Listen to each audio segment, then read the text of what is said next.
باللہ من الشیطان الرجیم بسم اللہ الرحمن الرحیم ما يفعل اللہ بعذابکم ان شکرتم وآمنتم وکان اللہ شاکرا علیما۔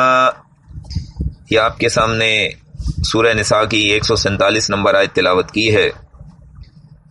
اس میں اللہ تعالیٰ فرماتا ہے اللہ تمہیں عذاب دینے سے کیا کرے گا اگر تم شکر کرو گے اور ایمان لاؤ گے، اور اللہ تبارک و تعالیٰ قدر کرنے والا اور جاننے والا ہے۔ سورہ نساء کی اس آیت میں یہ بات بتائی گئی ہے کہ اگر اللہ کے عذاب سے بچنا چاہتے ہو تو اللہ پر ایمان لے آؤ اور شکر کا رویہ اختیار کرو، پھر اللہ تبارک و تعالیٰ تم پر اپنا عذاب نازل نہیں کرے گا۔